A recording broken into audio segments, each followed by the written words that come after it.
Hello, this is Ms. DB. In this video we are going to learn about two kinds of transformations. We're going to talk about translations and reflections. So first we'll look at just reflecting a point and translating a point, and then we'll look at the translation and reflections of functions. This diagram kind of illustrates what we're going to be doing. We're going to start with the letter F in black here.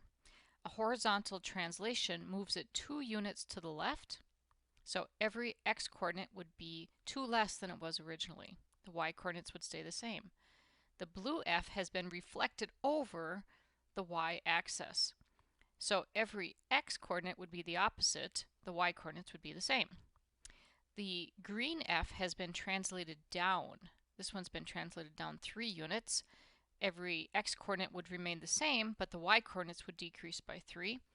And the orange x, or F, has been reflected over the x-axis, so every x-coordinate would stay the same and all the y-coordinates would be the opposite. So if we were just translating or reflecting a figure, like a letter or a shape, these are the rules we would follow to find the new coordinates of the new figure. And here's another example showing just a point that's been translated either horizontally or vertical. And then a reflection of a point shows how it flips over either the y-axis or the x-axis. We could reflect about a different line, but in this course we will only be reflecting about the x or y-axis. So we're going to first practice just translating some points, and then we'll look at functions for the second part of the worksheet. So first you just have some questions about what happens during a translation or a reflection. So I'm just going to go back up here to our example where we transformed the letter F. So when we moved letter F with a translation, which were the red and the green, or with the reflection, the size of the letter F did not change. And under a translation, it also is still pointing the same way, so the F still is right side up. Under a reflection, though, it's flipped in some way. It's backwards or it's upside down. But the size did not change. So when you answer question 1A, it says what happened to the shape and size of a figure during a translation or a reflection. The shape and the size stay the same. It still looks like the same figure that you had before as far as the shape and size go. But the position will change. So in a translation, it'll move left, right, up, or down, and in a reflection, it will be flipped. It will be upside down, or it'll be backwards, and it'll be over a line. In this example, this is the function f of x equals the absolute value of x, or y equals the absolute value of x. So we have this function, and we're going to change it some different ways. So for number 2, it says, how will the x-coordinate change if the function is translated 3 units down? So if we take this whole thing, let's look at one point. If we take this point and we translate it 3, oh, it's right, not down, 3 units right, I would go 1, 2, 3 units over, and I would have that new point. Let's do that for a couple points. This point here, I'm going to move it 1, 2, 3 units, and if I do this point here, it's going to go off the page, so I'll pick a little bit lower one. How about this one? 1, 2, 3 units. So let's connect those points with a straight line. I'm just going to draw them in orange, my straight line. So this would go this way, and I'm going to connect this point to this point up here. It would go up there. So the whole figure is shifted to the right 3 units. So the x-coordinates, let's see, this x-coordinate here, this is an easy one. The original function coordinate was 0, 0. And now that vertex is at 3, 0. Does that say the same? Let's see, my original x-coordinate over here was at negative 4. It was at negative 4, 4 the point was. And then I moved it 3 units right, and now that point is at negative 1, 4. And then finally, this point here was at 3, 3, and my new coordinate will be at 6, 3. So every x-coordinate had 3 added to it. So you can say that in whatever way you want to write that. How did the y-coordinates change if the function is translated 3 units to the right? Well, let's look. We went from a y-coordinate of 4 to a y-coordinate of 4. And this point we moved it, went from 0 to 0. And here we went from 3 to 3. The y-coordinates did not change. So there was no change in the y-coordinates. Number 3, how will the x and y coordinates change if the function is translated 5 units down? So think about this whole thing shifting down and decide how will the x coordinates change. Again, 1, 2, 3, 4. Here would be my first point. And describe what will happen to the x coordinate and what will happen to the y coordinates if you move every one of these points down 5 units. And then describe how the x coordinate changes and how the y coordinate changes. So in number 2, I would say the x coordinates were all plus 3, or had 3 added to them for better grammar. And then number 4, how will the x and y coordinate change if the function is reflected across the x-axis? I'm going to erase all of my marks here and look at that. Let's look at a reflection. I'll keep that original point. I should have kept the other one too. Okay, so we've got, this is our original figure. It's called the pre-image. That points at 3, 3. And I'm going to reflect this across the x-axis. Remember, the x-axis is the horizontal. It's here. So if I reflect it, this point will now be down here. So if it's 1, 2, 3 units up, reflected over the x-axis will be 3 units down. So the coordinates of this point is 3, negative 3. And this point up here is at negative 4, 4. If I reflect that about the x-axis, the other point on the other side will be at negative 4, negative 4.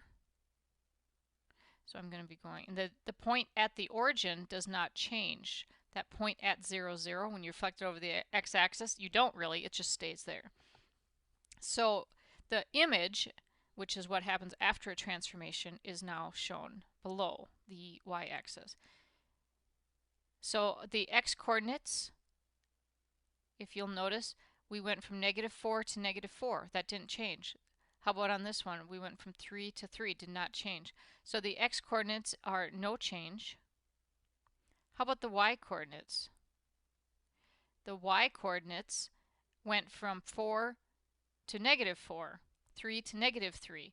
So the y-coordinates changed to the opposite sign. It's better to say opposite sign than they became negative, because you can reflect a point or a figure that's in the negative y values, and if you reflect that over the x-axis, it becomes positive. And then you'll do it again for the y-axis, and then there's a couple more questions like that.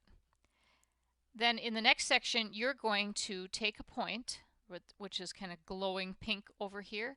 It looks like it's at, yep, it's at 3, 2, over 3, up 2, and you're going to do the following. You're going to move it 5 units left, and then say what the new coordinates would be at that point. So I'll do the first one in red here. So if I move this point 5 units left, 1, 2, 3, 4, 5, it would be right here. And the coordinates of that point would be at negative 2, 2. And then you're going to go back to the original point every time. Now go back to your original point and reflect it over the x-axis. And what would be the coordinates of that point? And then go back to your original again, then move it down 3, and then go back to your original. So don't keep reflecting or changing or translating the point that you just did. Always go back to the original. All right, this link here will take you, and it's also linked to in your assignment, to some really specific good notes on translations and reflections of functions. So do look at those notes. There was 2 pages of them, so I didn't want to put them all on here, but you should look at that before you attempt the next questions, because translating and reflecting functions is a little bit more than, make this a little smaller, than just the points. It's a little more work. All right, so this is what that worksheet looks like. So here's a graph of the function y equals x squared. It's a quadratic function. The vertex is 0, 0. It opens upward. Lots of stuff we already know about this, and there's some points that are on there. If you are going to translate this function, you're just going to move it. Just like moving a couch, you can just push it over. You don't change the shape, you don't reverse it, you don't flip it. So it's only a move. Now it might look like the parabola, the green one, is changed, like it's skinnier or something, but that's just because we're only looking at a piece of it. It's the exact same width as the purple, the original, it's just moved. It was moved by translating it up 5. So if you move to move or translate a function up, you just add a number to the end. And to move it down, we subtract a number from the end. So we're moving this function down. This one we move down 8 units, it's just minus 8 at the end. So you can look at the equation to see what kind of a transformation has happened. Here, our original is still this light purple colored. We want to move it to the left. We actually add a number to the x. We have to put the x in parentheses, add a number, and then square it. That moves it to the left. Left, not right. And if you subtract a number from the x in parentheses and square the whole thing, that moves it to the right. So that might be opposite of what you think, so you might want to double check that you keep that in your head, that it's the opposite of the direction you might expect it to go. So you can now write an equation of what's happened to a function. The parent function is y equals x squared. If we want to move this, or if we want to describe this function that looks like it has moved over 1, 2, 3 units, then we should subtract 3 inside the parentheses and square it, because moving to the right is you subtract 3 from the x. We can also do more than one translation at a time. For example, you can go down 3 and to the left 8. This is what the equation would look like. The left 8 is adding 8 to the x and then squaring the whole thing, and moving down 3 is a minus 3 at the end. And you can graph in Sketchpad or Desmos or GeoGebra or on a graphing calculator, and you will see how that function has moved. And also we have some notes on here about reflections. So we're sticking with y equals x squared, our quadratic function, parent quadratic function, looks like this. If we want to reflect it over the x-axis, all we have to do is put a minus sign in front of it. So it's y equals negative x squared. So you put a minus sign in front of the whole function, will reflect it over the x-axis. Now it's a little bit tricky to show reflecting over the y-axis, because if you take the parent function and reflect it over the y-axis, it looks exactly the same as the parent function. Instead, let's look at this one. Here's the function. We're going to start with this one, y equals x plus 4 squared. And we are going to reflect it over the y-axis. The negative is not in front of the whole thing, it's only on the x. So the new equation, here it is again, is y equals negative x plus 4, all in parentheses, and then squared. And then there's a couple more notes about that with parabolas and reflections. You can also reflect and translate, so we can do those at the same time. All right, going back to our worksheet. After we've looked at those notes, now you can write the equation after these different transformations. So a translation 2 units up, remember what you do? Look back at the notes if you need to. A translation 3 units right, look back if you need to figure that out. A reflection over the x-axis, that one is right on the notes page. And here's one where there's 2 things happening at the same time. A reflection over the x-axis and 6 units left. All right, let's do number 14. How has this function been transformed from the parent function? You could graph them both and look, but we have enough information given to us that we could do it without graphing. Let's start with this minus 6 at the end. That tells us that it has been translated 6 units down. You have to say how many units, and you have to say in which direction. The plus 3, remember that doesn't mean 3 units to the right. That means that it has been translated 3 units to the left. And that's it. Those are the only two transformations that have happened to that function. Here's one with a square root function. The parent function for the square root function would have been f of x equals square root of x. So we can see that a couple of things. So f of x equals square root of x. So what's happened? Well, the x became negative. That's a reflection over the y-axis. And we have a minus 5 at the end. That means which direction? Left, right, up, or down? It means down 5. So there's two things that have happened to that one, and you can write those up. And then we just have a couple more questions explaining how they have been transformed. So try to write the new equation from the original. Now these are not parent functions, so they're going to look a little bit different.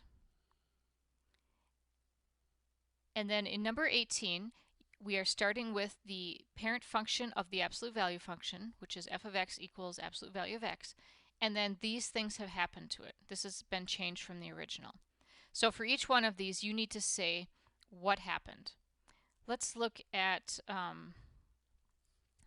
B. So here's our original over here, and now it looks like this. So it looks like it has moved over, and you can't zoom in very much, can you? Because they're not each individually. 1, 2, it's moved over 3 units.